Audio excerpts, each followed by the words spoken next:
seconds. Başlıyor. Okay.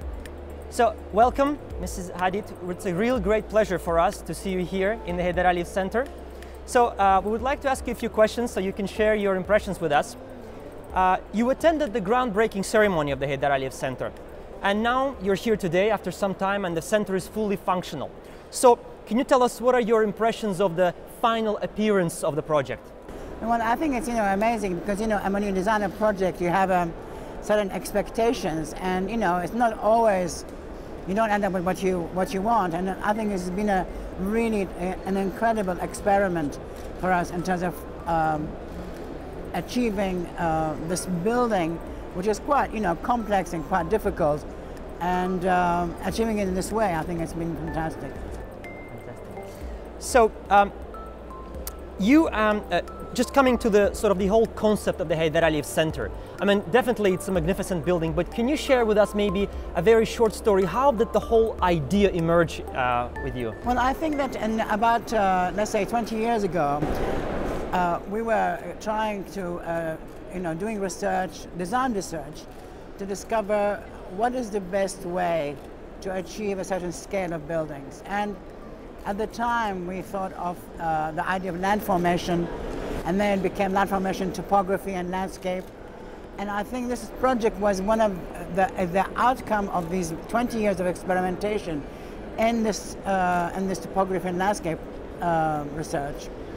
But of course, aided with the computational skills, one was able to achieve what we call complete fluid architecture. So the idea for fluidity in this building was to how the park on the exterior, how the city merges with the interior in a seamless, continuous way. And that the tiling of this building with the tiling of the floor is almost the same material. So as you move around the building, the idea that there were 3 programs and each program is merged with the next program. So they are seen as one building with 3 entities. Let's say it could be a cultural facility, a museum, a theater, and the library. All they flew onto each other in a seamless way. So instead of having 3 different blocks, the blocks are one like a mountain range or whatever. So, looking at the works that you've created for many years, one can see there are some pieces of architecture where you have sharp angles, some which are more of a curved lines. I mean, I think the original work was all to do with, let's say, sharp angles, not because of the angle, because it was at the time, like shards or breaking of glass and whatever. But I think it eventually merged into fluidity.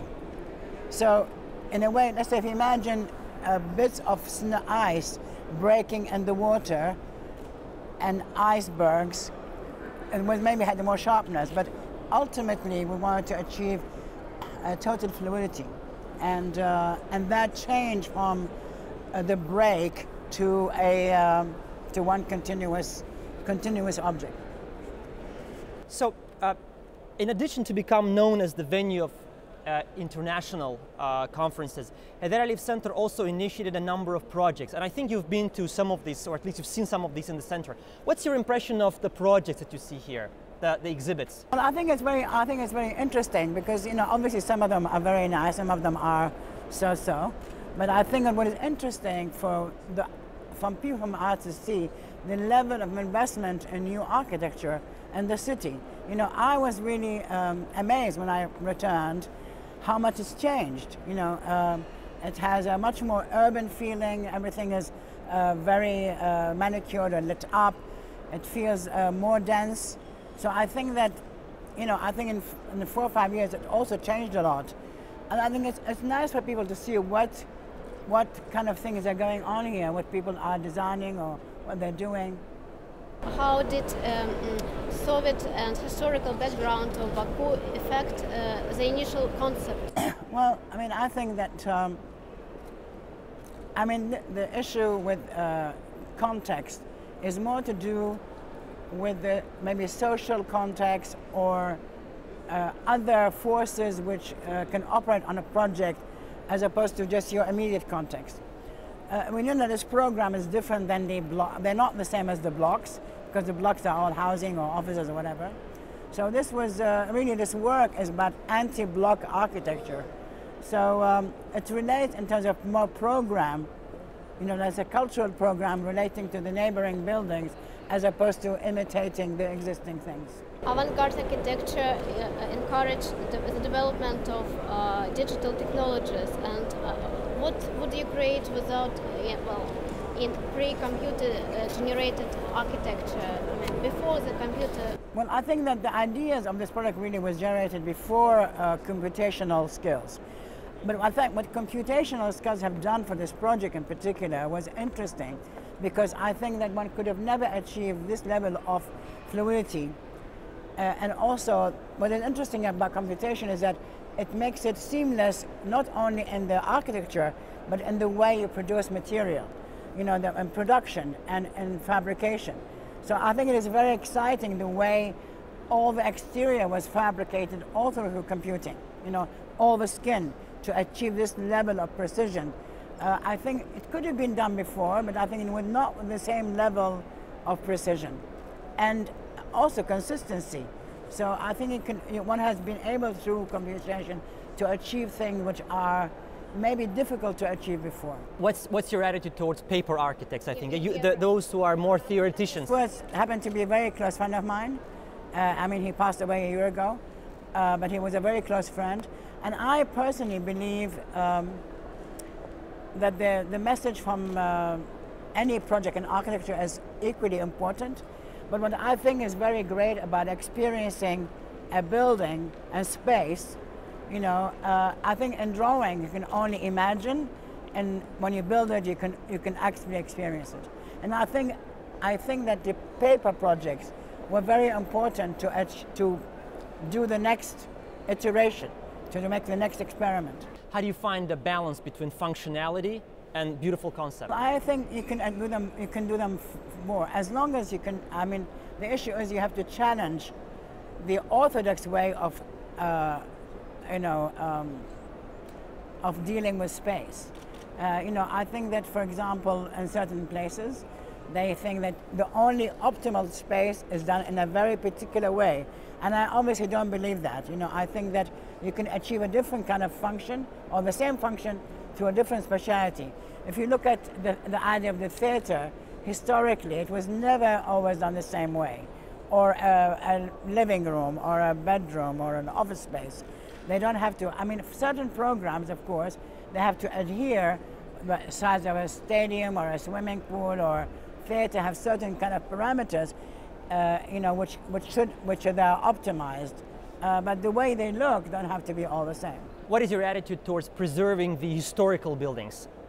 I think it's very important to keep some of them if they have very high value, if they're very good. But I think it's equally important to be able to do new things, because that also is symbolic of that generation, of that moment. I don't think everything old is good and everything is new is bad. I think you have to be able to marry these worlds. So Mrs. Hadid, everything changes, architecture changes too. So what is your view on how the architecture will look like, say, in 25 years from now? I don't know, I couldn't say. I mean, I think that, 30 years ago, people did not expect there would be such a radical change in that period.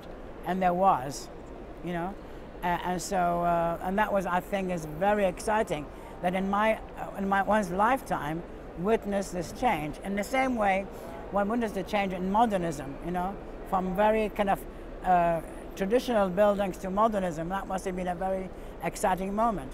And it happened again in the 60s. So I think that, I don't know, I think it depends. I think that not all the ideas have yet to be achieved. When I started work, I thought the modernist project was not completed, and therefore this is a continuation of modernism. But as I researched, we discovered something else, which is not just the early modernist period. So I think that some of these issues which we are discussing now, or we are doing now, then we get more refined and more elaborated in future. what project would you like to realize in Iraq? Well, I think that, in Iraq, we're doing the central bank. We might be doing some other projects. I mean, I have a particular interest in Iraq in planning, for example, because that will set the roots for a new life. It doesn't have to be grand buildings. It could be, just very simple ideas of how you develop your cities for the future, because, in Iraq, nothing happened for 30 years. And so I think these could be very interesting let's say, be involved in the way the seeds are planted in these places. And what was your first architectural impressions of Baku? I actually like it. Also, it's very nice light, and I think people who have this nice light, like the Mediterranean, people expect it to happen everywhere. It doesn't happen everywhere. And that impacts on the way you see the buildings as well, because sometimes it's quite flat, so it's lit very differently. I think also the different periods of architecture in Baku, they work very well together, whether pre-Soviet, post-Soviet, during Soviet, and I have a particular interest in constructivism, especially in my early period. So I think it's very nice it has a kind of familiarity to me, Baku, although I don't know it very well, because it has this marriage of maybe some of kind of West ideas merged with maybe traditional Eastern ideas. Like if you go to the bazaar or the old town, you have these worlds all exist at the same time. Okay. Thank you very much indeed for taking time. Thank you.